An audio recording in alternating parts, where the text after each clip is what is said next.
A question for you, Darren. You mentioned the population gain in the city of Buffalo, which is so significant. In light of the fact that the number of refugees coming to town is not the same, do you have concerns that the population will stagnate, or has Buffalo become such a destination for immigrants of all kinds, is it more likely that the population will continue to increase? I think it goes back to what Dr. Kim said. So within the community, there's communication about, for example, employment. Well, the same happens on the level of opportunity. So again, they have family members, meaning refugees, immigrants, and asylum seekers have family members within the United States, and they will move across the country to be with their family. So to answer the question, I believe it's going to increase. Now, what rate of increase? I mean, that can be debatable. But I remember about 2 months ago, back in the summer. So back in June, I'm sure you saw the live feed of the Ecuadorian migrants at police headquarters and fire headquarters, where we were able to find them. So the story behind that, most people don't know the story, so let me tell you the story. I get a call like 7 a.m., 8 a.m., I think it was a Wednesday morning, from the mayor's chief of staff. One of the deputy fire commissioners saw some, I would say, we'll call them migrants, Ecuadorian migrants outside of police fire headquarters, and they were asking for help. So he, with a kind heart, let them in. So I get a call from the chief of staff telling me that and said, hey, can you go help? They're homeless, they don't have any place to stay, can you help with the situation? So I get there, it's actually 18, and it's 7 adults and 11 children. So the reason why they came to Buffalo, they were in New York City. They heard there was farm work here, so they came. They paid their own way here. They weren't part of the busing situation from NYC. They paid their own way here to try to find farm work, but they didn't have a place to stay and so on and so forth. So the International Institute of Buffalo was great with the contacts of helping me. Well, they were helping me get to people who we could try to find housing, because the issue is with emergency housing, everyone is basically tapped out. They have none. They're overpopulated. The Vive shelter was great. They have a capacity of 120. They were at 150 at the time. So they couldn't help us. So then we eventually was able to get to 211 to find an overnight stay for, the group, so they could basically have some place to stay. And then the next day, Vive was able to they bused them back to New York City, and they paid the cost because there was literally nowhere for them to stay. So, but the reason why they came was because of that word of mouth. And just so people too, I'm sure everyone in this room knows, but maybe someone watching doesn't know, their story of this group was they literally walked from Ecuador to the Mexican border. They went, once they came through the Mexican border, the point of entry, they were then bused over to San Antonio. Then they were flown from San Antonio to New York City. So then they took the bus to Buffalo on their own. They had some work, I believe under the table work in Queens and New York, and that kind of ran out. So then they ended up basically leaving there to come to Buffalo for the work, and then they went back. So yes, it's going to increase. I know I said a lot. So this group, because I was on phone calls with you at like 8 o'clock that morning. So this group is an example of asylum seekers or migrants. And why are they being shuttled all around? Well, they're not legal to work. They don't have work permission in the category that they're in. They need to start the process. Even if they had filed for asylum that day at fire headquarters, it still would have taken 6 months to get a work permit. And so then you add in the category of, okay, who's going to pay for them, right? So that was part of our discussion, because most of the agencies like mine we're funded by federal and state money. You have to qualify for our program for us to pay for your housing. And people who are in this category don't qualify. Which is why they ended up being shipped back to New York City to get into the hotels that were set up and paid for by New York City, ultimately by New York State dollars, because those are people who are in that limbo situation. But let's just, if you step back from there, the real issue here is that people come in and they're seeking work, but our system doesn't allow them to work. And that delay in time creates a charitable need that no amount of International Institute or Vive Shelter can possibly fill. And the federal government isn't addressing it. Right? And so then you put a burden on a city like Buffalo or New York City, because we can't have 18 people with little kids sleeping outside on the street outside of fire headquarters. It's just not safe for anybody.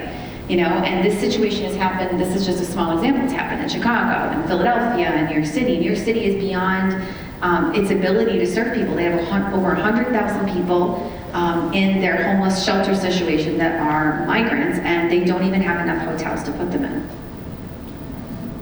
So, to talk about the population growth for the refugee population specifically, is that based on the data I got from Office of Refugee Resettlement, between 2002 to 2019, we, Buffalo area, resettled about 16,500 refugees here in Buffalo. Right now, based on the 2020 census data, as you mentioned, that 10% of Buffalo population is foreign-born population. So what that means is that, you know, even counting those undercount of the foreign-born population, they tend to not participate in census data, that much. We have grown so much. And growing the trend that we can expect and we can project is really two functions there. One of them is having the community exist here when people, the word of mouth out there, like a Bengali community started to grow because they have some people here. When they come here, they have support system built in here. They can, they will face less challenges in terms of like adjusting to the new environment. That's one function. The other function is the city, our society, how we accept them, right? So Buffalo is known to be the city of good neighbors. That means that we really emphasize the friendliness and communities as our real, you know, important values for us.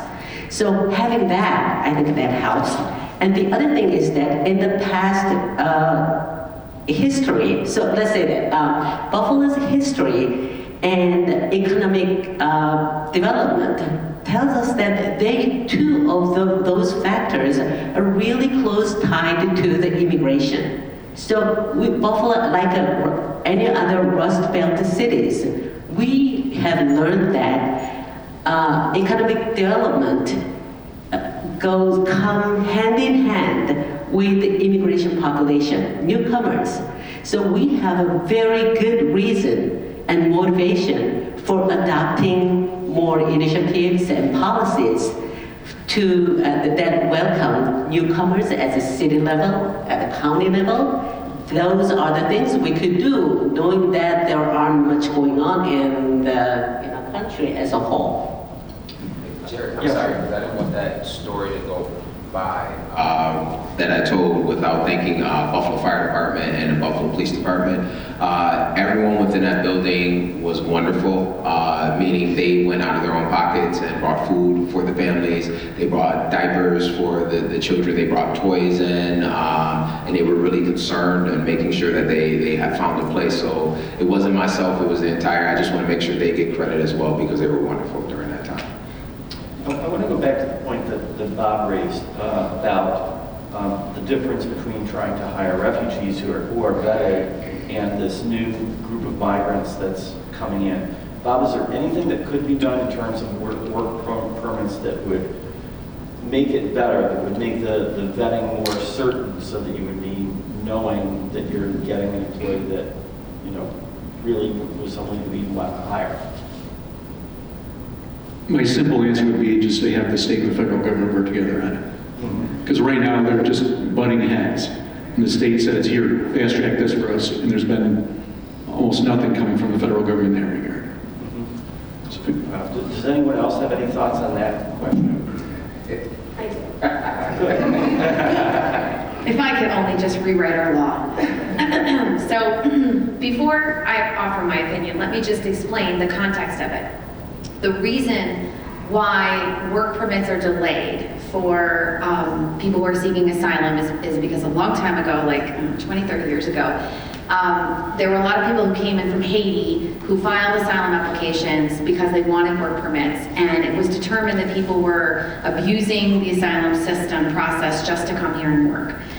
So frivolous filing of asylum claims. And so at that time, the government passed a rule, they did a rulemaking process to delink these things and say, okay, you file an asylum application, and then you have to wait out an employment authorization document, EAD. The EAD clock is 6 months until you can then file the EAD application, which is going to take another like 3 to 6 months to get. So you're looking at 1 year between when you file for asylum until when you can maybe get that work permit, okay? That happened because of an abuse of the system.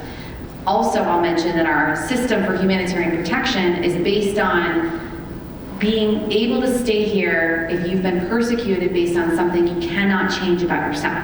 Your political opinion, your particular social group, your religion, your nationality, so ethnic group, gender identity, etc., things you cannot change. Our asylum system is not based on economic need. So if you come here and you make a claim and say, I can't go back to Haiti because there's no work and my family is starving, that is very sad, but that is not going to grant you relief here. And so that's how that EAD thing happened, right? Because a lot of people were showing up for work and using that system as a process. So it got delinked, but that was a long time ago. And our economy was different, and our labor force was different.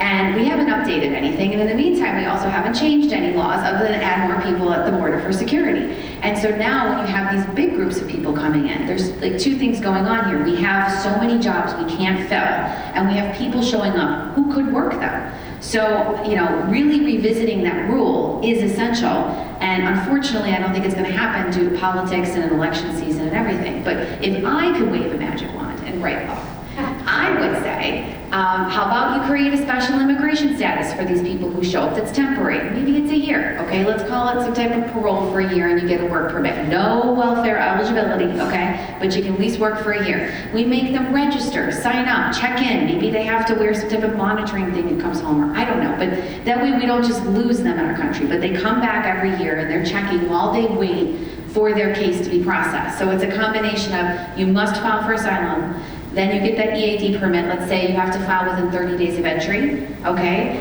And you get a 1-year work status while you wait. That way we can give some assurance to Bob here that if he hires somebody and he invests time in training them, that he's gonna get at least a year of work out of them. And then in the meantime, I would ask our elected leaders to resource our immigration pipeline with enough officers in the US and enough judges and enough prosecutors to be able to put people through their court process, so that it is not waiting for 5 years, which is what it is right now. It's anywhere from 3 years to 10 years, depending on where you live in this country.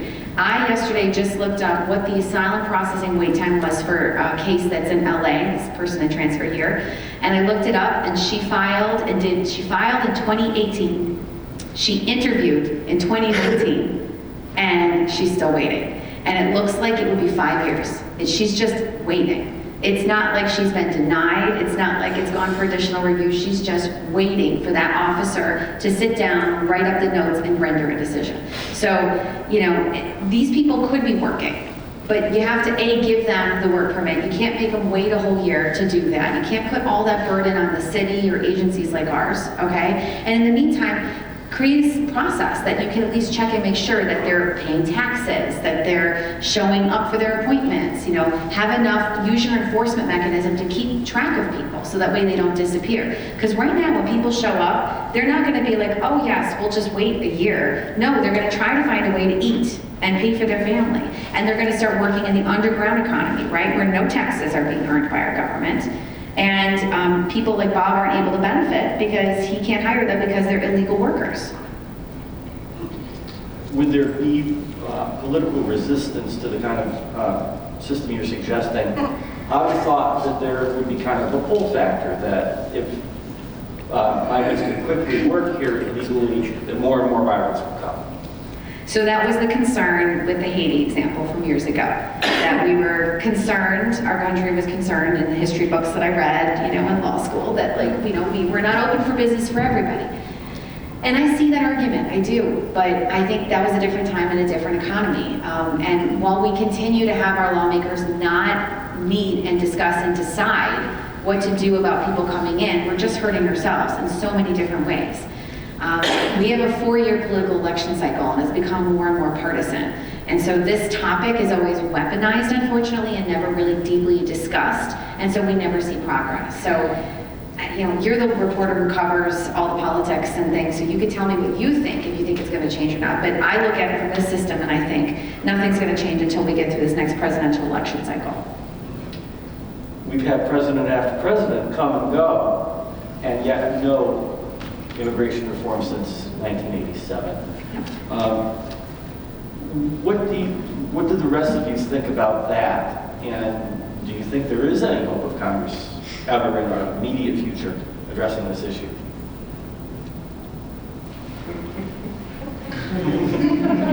Sound of silence.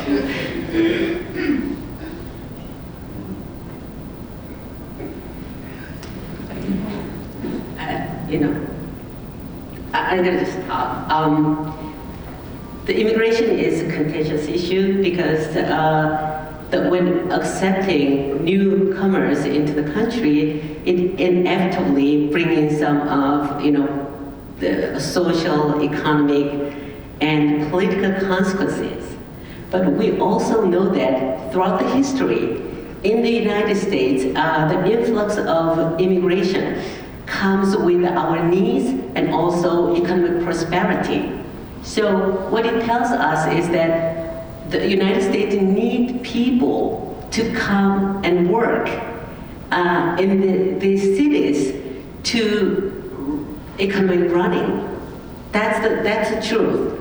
So here, right now, what we need is, having these immigrants, and especially for the Buffalo, like Rust Belt cities, other small cities, those immigrants and refugees who coming in, they diversified our demographics of the city, and also it revived our economy. So I think the truth and the historical lesson is there.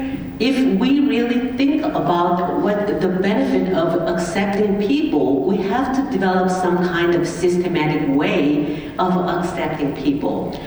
I can totally understand that, people do not want to open up totally, and the illegal immigration is a problem. Then, as you just mentioned, we have to develop a system that open up a legal immigration door as an alternative, so that we can have the flow of immigration coming in, and healthy economy will keep growing in this country.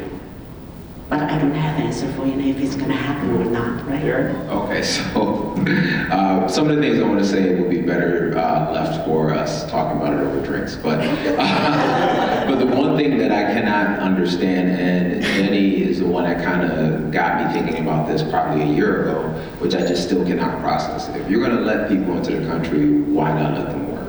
If you're not going to allow them to work, why are you letting them in the country? And I'm just saying that in the sense of because you're putting the burden on, again, tax dollars and so on and so forth. Also, you make it seem as if this group of people is just living off of taxpayers, which doesn't help the optics and the view, because now people have disdain towards these groups of people because they're like, oh, you're draining our system and so on and so forth. But if you talk to most refugees, migrants, and immigrants, they want to work. It's not like they just want to come here and have a free ride. And as Bob eloquently stated earlier, they work hard. So why not allow them to work? And quite honestly, because of the lack of English proficiency, I can't even speak English now, English proficiency, they're typically working jobs that most people don't want to work, like the meat packing plants during COVID. I don't know if everyone remembers that. Or if you go down to Florida now and look at the issues they're having with completing homes, and also I know someone who owns a tree nursery. And he says his hardest workers are always I don't want to misspeak on the term, so please help me with this, Jenny. What is the visa when people can come across and work? Agricultural fields? Correct. H2A. H2, okay, thank you. So they will come and work as nursery during that period, and then they will go back. But when they put a block on that for a while, I believe that was back in 2016, 15, somewhere in there, he lost a lot of workers. And he couldn't find, if you want to say, American workers to come and do the hard labor and so on and so forth. So it's the classic lie with no matter what it is in this country. You stoke fear around certain things to make people think, oh, they're trying to take that job from you, or they're trying to take something from you. Oh, you can't buy a house because they're buying all the houses up and they're taking them from you, so on and so forth. So yes, the government needs to do something to also help the optics too, because again, you're putting a group of people in a bad situation and they had nothing to do with that as well. What's kind of difficult here, I think, economically, is that programs like the farm worker program that you referenced, I've had farmers for years complain to me that it's just not bringing in enough workers. And in terms of the visa program for people with tech skills, that too is very limited. We're right across the border. We have a country that's much more generous in those terms. So we have a system right now where basically people are crossing the border at will, where while we don't have a system to bring in larger numbers of the kind of workers we need, is there anything that can get politicians focused on that truth? In most cases nowadays, it seems like Congress can't work together, but they always work together when stuff hits the fan. So ultimately what's going to happen if you had to bust out the economic tarot cards, look ahead 5 years from now. When you look at the development specifically of the microchip factories, you've got the one in Clay that claims it's going to have 10,000 jobs. Then you look at the support jobs related to that, which is going to be across the state, another 5,000 jobs. And that is just one of 8 different microchip factories that the federal government has piped billions into. So once they see that this labor shortage is so significant in the next 3 to 5 years, that will cause everything to change. But once again, it takes a crisis to happen to get people to work together in Washington, and that's going to be the crisis. Interesting. Any other thoughts? I agree with you on that too. I think that makes a lot of sense. And I think I can't give you a US example as much as I can say if you look around the globe. I mean, lots of countries, wealthier first world nations, have migration needs and issues.